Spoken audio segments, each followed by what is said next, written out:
Olá, humanos, voltamos. Tranquilo? Bom, olha só. A gente já viu então que todo ser vivo tem essa liberação de excretas, e esses excretas precisam ser jogados fora. Cada um encontrou a sua estratégia para jogar fora. Os seres mais simples, ameba, eles fazem por difusão, de onde tem mais para onde tem menos. Isso acontece também com alguns mais complexos, os equinodermos, que são os últimos invertebrados a serem estudados. Eles liberam também por difusão. Só que alguns outros invertebrados, eles desenvolveram outras estruturas para fazer isso. Nos plateumintos, nós temos a célula-flama.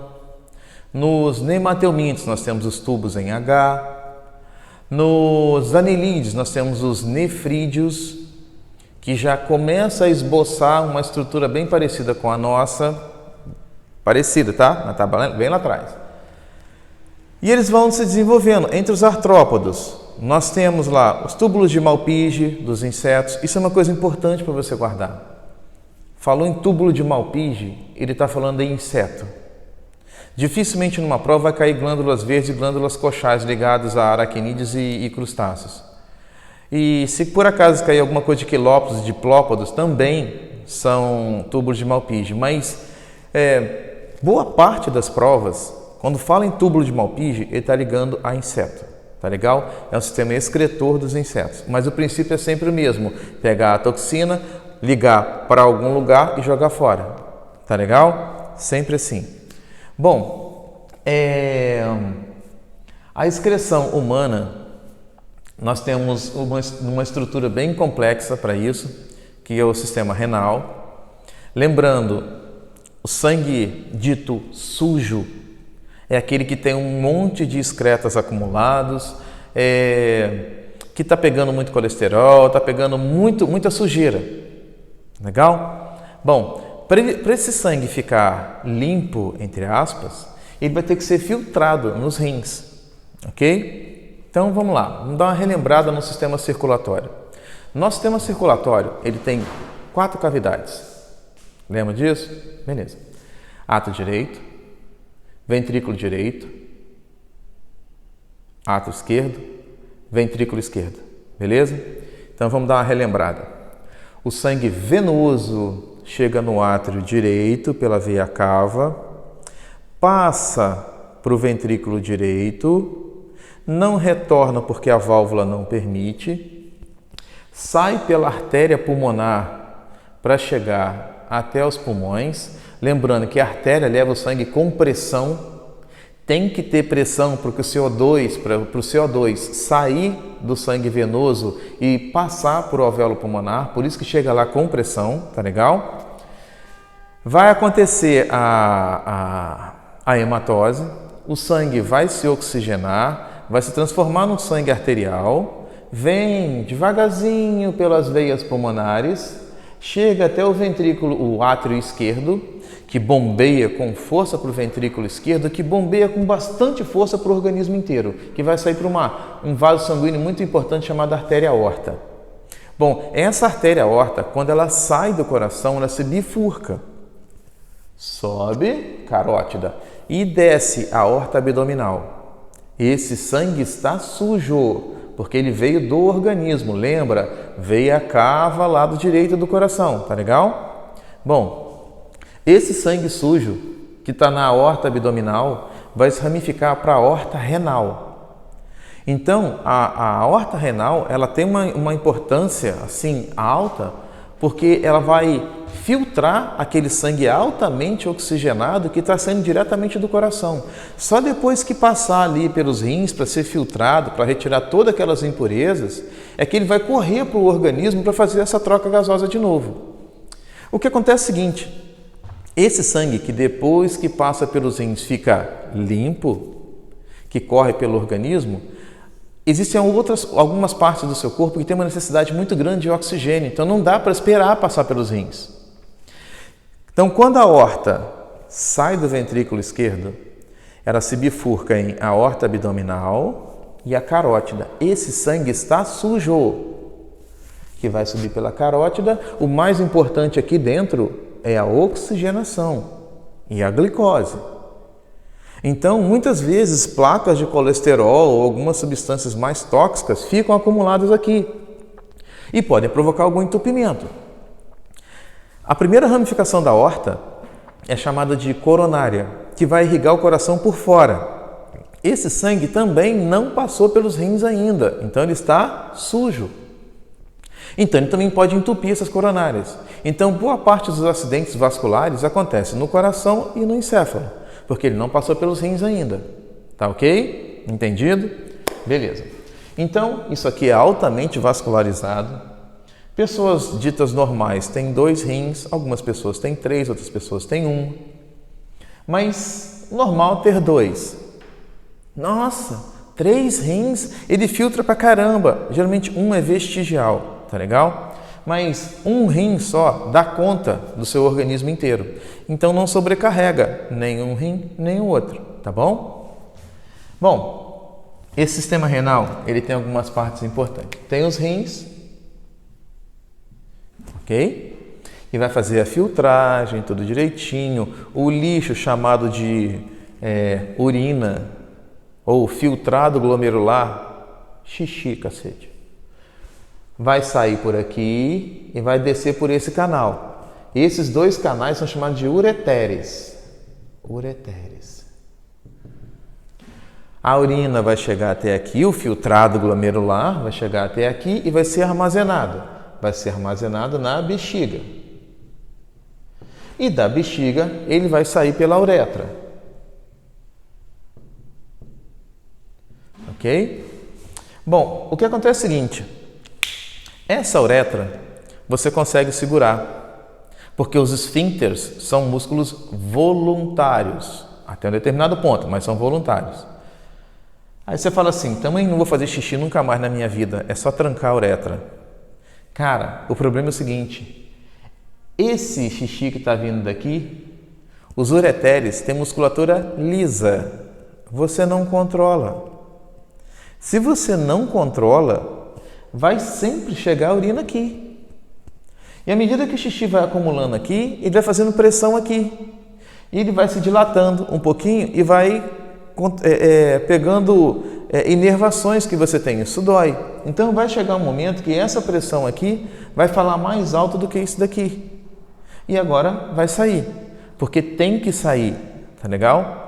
Então, no caso dos homens, como tem uma uretra maior que das mulheres, ele até consegue segurar mais tempo. E as mulheres, como tem uma uretra curta e reta, isso aqui encheu um pouquinho, ela já precisa ir ao banheiro, né? Você pode ver que tem algumas pessoas, mulheres, né, no caso, que, eu estou pronta, vamos sair? Vamos. Ela, peraí, só falta ir ao banheiro. Vai, aí volta. Ou então, sua irmã, sua mãe, enfim, alguém na sua casa, quando não gosta de ir ao banheiro fora da sua casa, tudo bem, o problema é seu, não tem nada com isso. Quando chega em casa, você vai tentar conversar com ela, não, peraí, banheiro primeiro, banheiro, e sai correndo para o banheiro. Depois que ela volta, ela, agora sim. Então, existem esses problemas, tá legal? Bom, esse rim, ele tem 2 áreas importantes. Tem aqui no meio, que é chamada de medula. Medula. E tem essa parte externa, que é chamada de córtex.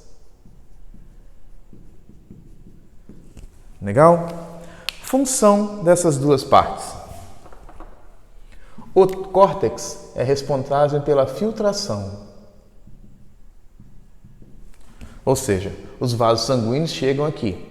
Mas a filtração é tão grande, que vai perder muita coisa que não deveria ter perdido. Então tem que acontecer uma reabsorção, que vai acontecer na medula. Reabsorção. É reabsorvido mais ou menos 96% do que foi filtrado. Então, essa reabsorção é importante. Bom, esse rim, ele tem algumas células, tem a célula, que é o principal componente dele. E é a célula que dá nome à parte da ciência que estuda a parte da parte excretora da espécie humana. A célula aqui, principal, vamos colocar aqui, ó, célula, ela é chamada de néfron. Então, quem tem um problema nos rins, dessa parte aqui, é chamada de nefrologista. Então, a nefrologia vai estudar isso daí. E esse néfron, ele gasta muita energia para fazer essas coisas.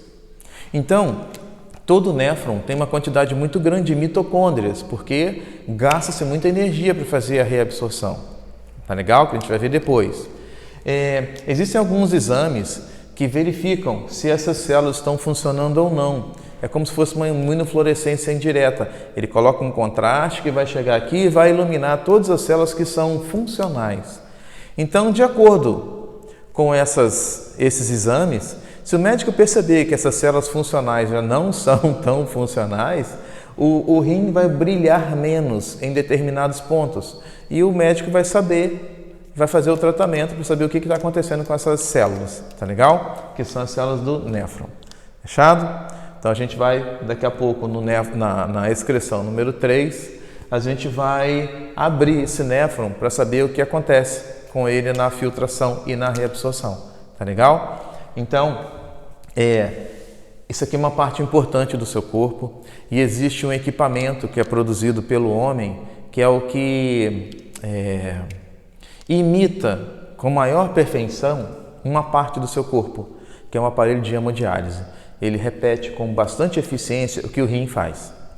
Uma outra coisa aqui, algumas pessoas têm um problema e ele armazena muitos sais minerais aqui.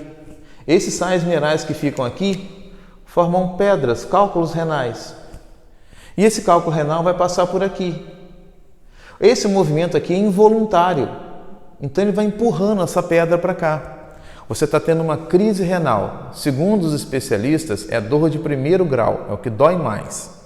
Legal? Primeiro crise renal, depois parto normal e assim por diante. Deve ser uma dor muito grande mesmo, porque é uma pedra que está passando e rasgando a parte interna do ureter. Então deve sair sangue, deve acontecer bastante coisa. Mas nada é tão ruim que não possa ser piorado. Você pode ter essa pedra nos rins aqui, lisinha, que é a base de oxalato de cálcio. Oxalato de cálcio. Quando você tem uma crise renal e o médico diagnostica que você está com uma crise renal provocada por oxalato de cálcio, ele vai cortar os alimentos que têm oxalato de cálcio. Legal?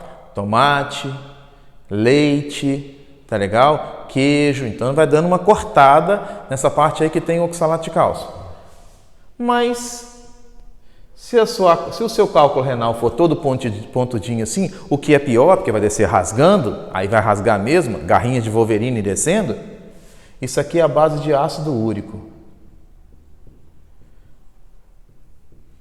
Se enunciada a questão disser que o cálculo renal é a base de ácido úrico, o médico vai passar uma dieta. Dieta pobre em quê? Vamos lá, pensa aí. Se for oxalato de cálcio, uma dieta corta tomate, corta queijo, corta leite, seus derivados. E se for o ácido úrico, ele vai cortar o quê? Pensa aí. Não? Ele vai cortar proteína, porque o ácido úrico é um excreta nitrogenado. Você vai ter que fazer uma dieta com baixa em proteína. Tá legal? Fechado aí? Então, ó. Tirou o print, tranquilo? Daqui a pouco a gente volta com abrindo o néfron.